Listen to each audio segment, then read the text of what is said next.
Welcome to Ray-ality TV. I'm Raymond Bakari. This episode is continuing my coverage of the growing field of candidates running to replace outgoing Congressman David Cicilline in Rhode Island's 1st Congressional District. One of those candidates that is joining me today is State Senator Ana Quezada, who has represented Senate District 2 since 2017. Senator, how are you today? I'm good. Thank you. How you doing? I'm doing great, and thank you for coming on the show. It's a pleasure to have you on. My first No, question. the pleasure is mine to have the opportunity to meet with you this morning. Absolutely. My first question is, why do you want to represent Rhode Island in Congress? Why I want to represent Rhode Island in Congress? Very simple. I've been representing Rhode Island at the State House for 6 years, almost 7 years. And I believe I represent what Rhode Island is. Hardworking people who cares about our community. I care about my state and I care about our nation. And that's the reason I'm running. Beside all the points that I wanted to bring to Washington, I think I had since I've been in the Senate, I've been able to pass many legislation. They reflect who I am and what my values are. And I can bring all that experience to Washington. Speaking of your values, I've watched a few other interviews you've done with other members of the media, and you talked about how you're independent thinking. What does that mean in terms of where you lean politically? Well, I'm independent thinking in many ways. And when I said that, is because I can work with both sides. And I believe the way our country is today is so divided. We need people who want to be able to work, who want to be able to listen to and work with the Republican or Democrat. We are team, and in one way or another, we care most important to put our country first, and whatever other interest that we have, put it on the side. And those are the things that those are the kind of value I would bring to Washington with me. You've also mentioned, especially in your announcement, that you're running a grassroots-styled campaign and that you're not going to have the most money out of all the candidates. What does the current base of operations look like in terms of your team? Oh, it's pretty good. We're making an excellent team that a lot of people wish to have. And when I said that, I have so many volunteers who come every single day, and there are more people adding to our team that they wanted to work because they know who I am. They know I'm a front person. I am what you see. I don't talk behind people. I am upfront, honest. I had to integrate.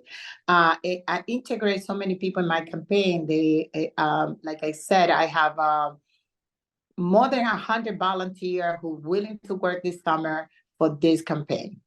Have they started knocking on doors yet?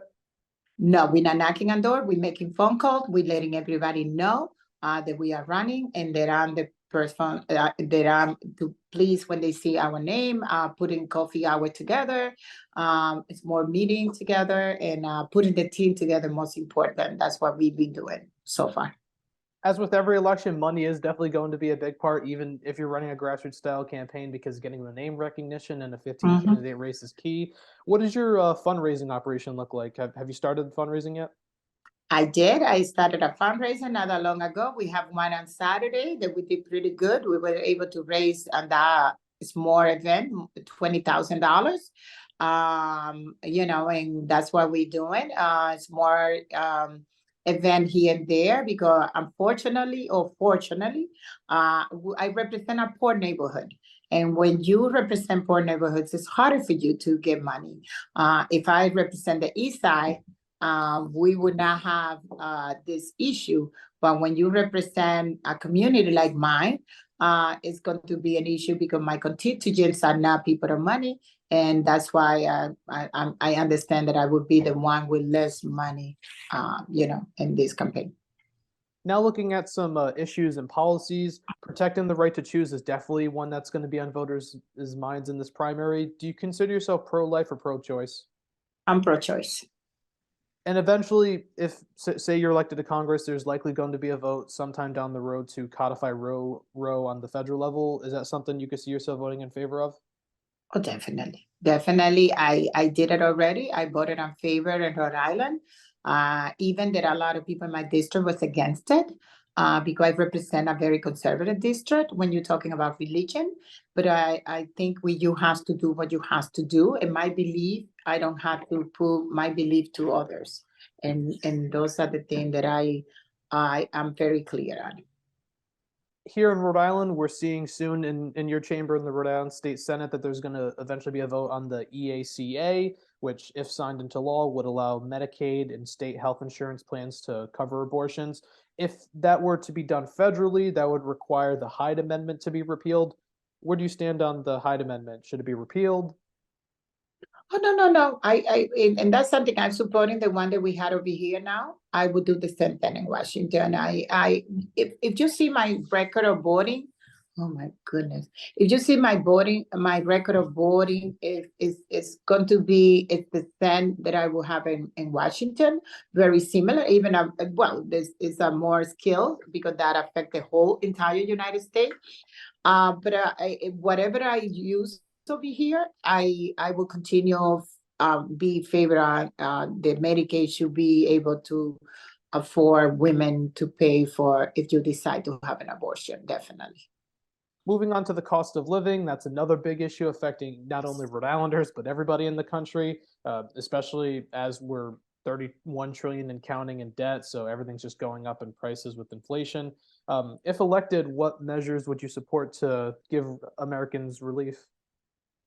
Well, this is something and that's when I said the independent living come into it to play a role. Because this is a thing that we all need to work together.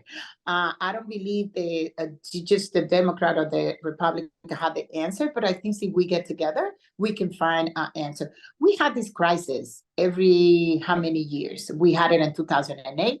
And at that time, Barack Obama took a lot of work on giving money to bank, being able to giving money to many other companies at that time was having a lot of issues.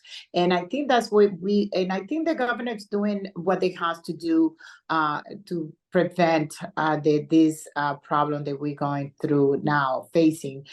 We can find a solution. It's not going to be a quick solution. I think it's going to take a little bit of time. It took time in 2008 when this happened, and it's going to be the same process. But I would be more than willing to work with the governor and with the president to make sure that we can find the best solution and the best way that we can get out of this. And that's just not just in the United States. This is all over the world.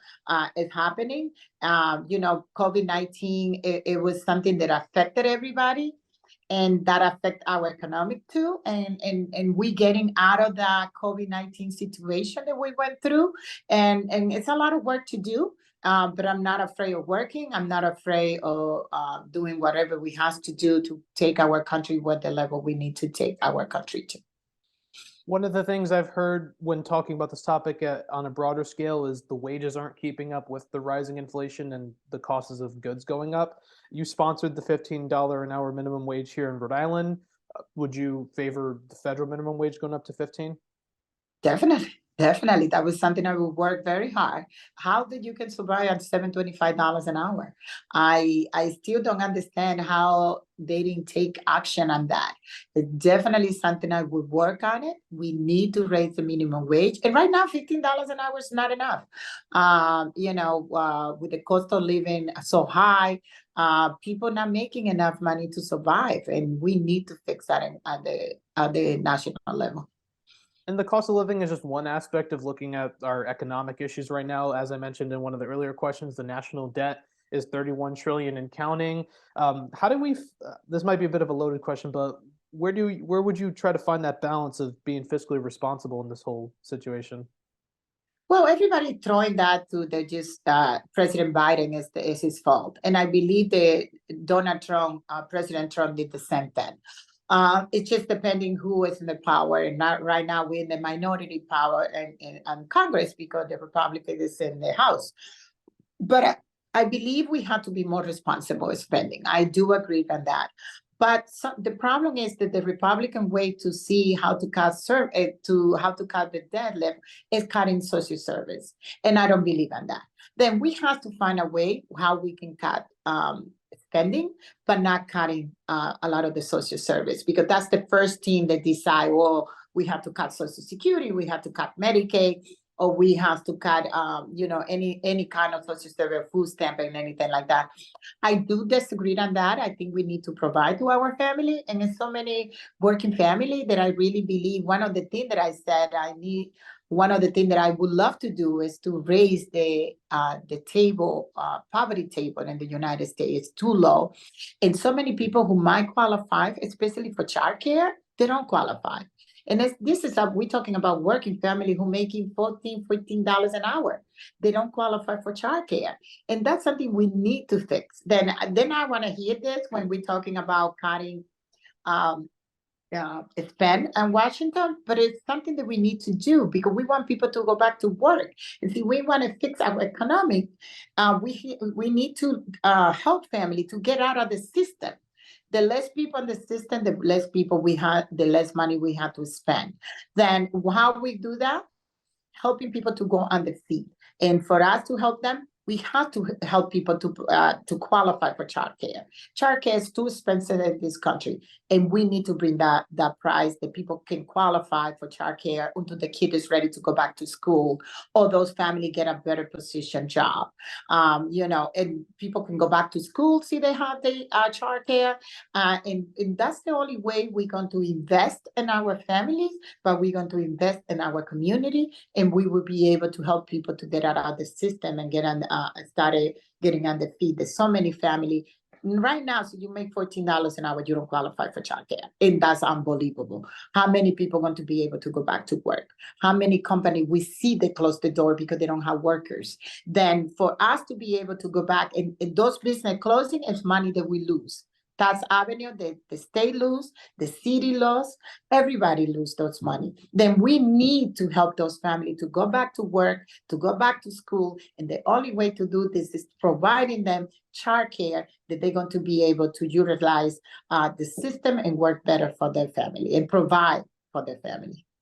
Providing childcare, that was definitely a big aspect of the Build Back Better plan that we've seen get shot down in 2021, 2022.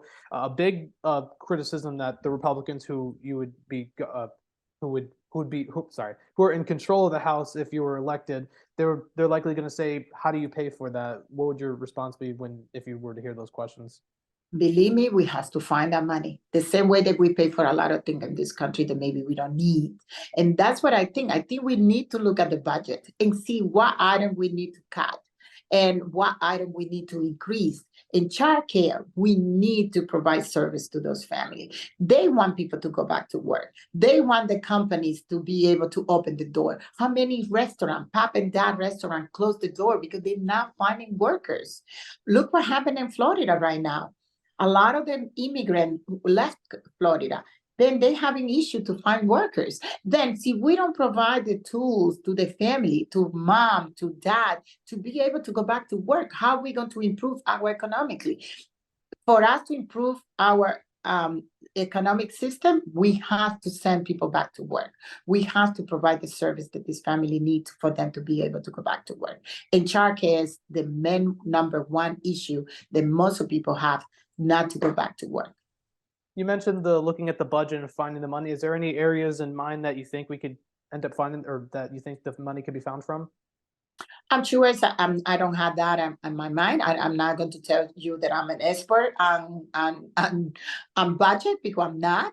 But I'm sure there is a way for us. The same thing that we do here, we go for our item in the State House, and we look at the budget and we see what area we need to cut, what area we need to improve. And it's the same way they do it at bigger scales, definitely, because you're talking about the entire United States. But I'm sure we can find this money because the long way, or we pay now or we pay later. If people don't go back to work, we're going to be paying later. If people go back to work, and we have to find that money to help people to pay for childcare, we pay now, but it's going to be a best way solution in the future. And that's what we need to do to prevent family to not to go back to work, to go back to school, to provide for the family. People who are maybe on welfare or taking assistance now, we're going to promote them to be out of system in the future. But we have to invest. If we don't invest, we're not going to be able to do that. You're currently on the Senate Education Committee in the Rhode Island Senate. And education is one of those on the top, like 3 to 5 issues that are definitely going to be on the voters' minds in the primary for the special election. From your perspective, what needs to be done to fix the education system if you're elected to Congress? Well, it's not just Rhode Island. I think this is an issue in many other states. Being in education, I've been in education since I became a senator, because when I met with the Senate president at that time, she asked me, which would be your priority? And I said education. And that's what it is. For me, it's still education. If we don't, and go back to the same thing we were just talking about, if people don't get educated, they're not going to be able to find a good job. They're not going to be able to find to be able to provide for their families. See, our children don't graduate from high school. How are they going to be able to go to college? Then I think we need to focus on education. It's a lot of things that we need to do in education. It's so embarrassed for Rhode Island that we are so close to Massachusetts. Massachusetts #1 in education. And so far, Rhode Island is such a small state. And I put a legislation many years ago. I really think Rhode Island don't need 39 school department. We don't need, and I said that, and I put a legislation to make it 4 school department in Rhode Island. See, we cut service, we reduce waste of money, because I think for such a small state like Rhode Island, I really think we only need 1 big school department being run correctly. But unfortunately, we had 39 cities in town. And each of those 39 had a school department, had a superintendent. Everybody do different things. Everybody do different method, how to teach the children. And maybe for some of them work, for some other. Depend on the district. And that's what I go back to the same thing.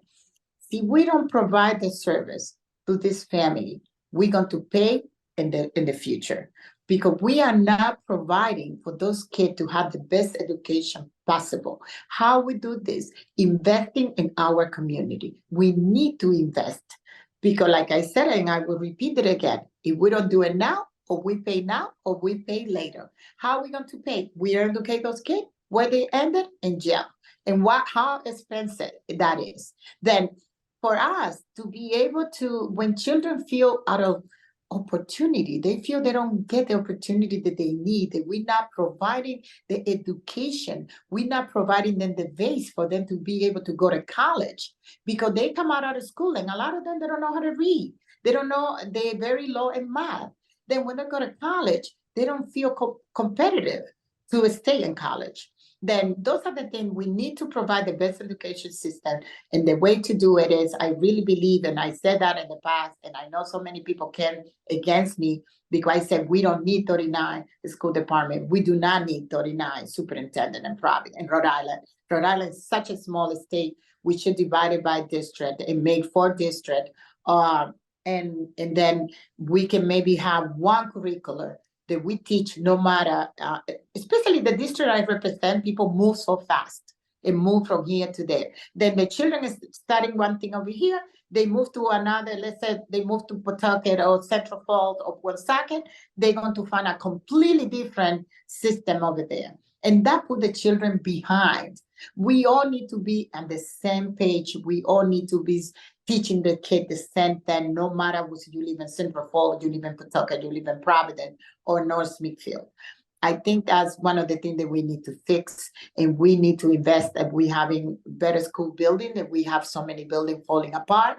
And for that, we need to bring money from Washington. And those are my priority, is to work for working family, to improve our education system, and to improve and to invest in our community. Because if we don't invest today, we're going to invest tomorrow, but maybe the wrong way. Sometimes in this conversation, you'll also hear educational reforms be floated around. You've likely heard these in the Rhode Island Senate from your colleagues, with ideas such as charter schools and expanding the number of them, or even implementing school choice. Where do you stand on those ideas like charter schools and school choice? Well, I think I really believe people need to have choices, and that's why I believe pro-choice, because you need to have choices in life, and you have to find out what you think is best for your kid. I don't believe they adding more charter school. I think we need the charter school to provide the same education the public school provides. And I went against that bill and brought me a few problems. But my thing is, see, we okay, a few children go to charter school and they're getting the best education possible, but then we're forgetting all the kids who stay in public school. And for me, it's not that you go to private or charter or public school. All those kids, no matter where they go, they need to get in the same or the best education they can. I'm not, parents, you have choices and they can decide where to go. I don't like the lottery number. I do not like some parents, oh, so you are lucky enough to get in the lottery, oh, so somebody in the charter school, you will get your kid in. I don't think this education should be that way. I think no matter where kid go, if you go to private or go to public or go to charter school, that you all get the same education they deserve. I have a couple of lightning round questions to get through some topics quickly, so like shorter form questions with shorter answers. Congressional term limits for members of Congress, do you support or oppose them? Yes. Are you in favor of or opposed to statehood for Washington, D.C. and Puerto Rico? Yes. Banning members of Congress from trading stocks, do you support or oppose that? I support it. They should not be, they take advantage of people like us. We don't have that opportunity. And in Congress, can you commit to not partaking in any stock trading? I would not. Got it. Lastly, for our lightning round questions, who is one member of Congress that you would look the most forward to working with? To be honest to you, I don't have that. I think I will be able to work with anybody. I don't know a lot of them personally. I know some of them. I really admire Ocasio-Cortez. I do admire my Congressman Espaillat. And some others. But I don't have nobody in particular. I think I can work with anybody and everybody. My final question, this one's not lightning round, it's more open-ended. It's non-political. I always like to ask this at the end to keep tradition on the show. In your opinion, what do you think Rhode Island is best known for?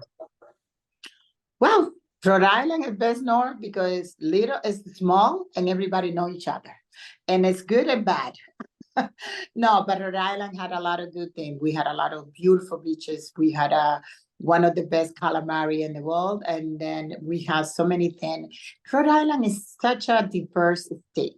Even that we are the smallest state in the country, but we are so diverse. You can come here and find a Chinese, a Dominican, a Puerto Rican, any kind of restaurant, any kind of food you will look anywhere else, like in New York or any of those big cities. I think Rhode Island had a lot to offer.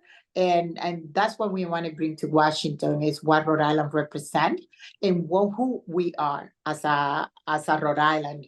We are a wonderful state with so many great people, so many talented people that we can bring to Washington so much to improve our state, but most important to improve our nation. I agree with you on that, absolutely, Senator, especially the culinary scene. The culinary scene is definitely top 5 out of the country, in my opinion. I might be biased because of lifelong Rhode Islander, but it's definitely up there competing with all the other culinary scenes. That's all the questions I had, Senator. Thank you so much for coming on the show. It's been an absolute pleasure of mine to have you on. No, thank you for having me this morning. And I really want to ask anybody who listens to you that we are here, that we're going to do everything we can to win, that we are winning this election, and that we're going to work very hard. And good luck to all the rest of the candidates who are with me on this race. And thank you again for having me this morning and being a wonderful opportunity to having this conversation with you. Absolutely, anytime. And thank you for watching this episode of Ray-ality TV. If you want to see future episodes as soon as they're posted on this channel, please click the subscribe button down below and the post notification bell icon to the right of it. I'm Raymond Bakari, and I'll see you next time.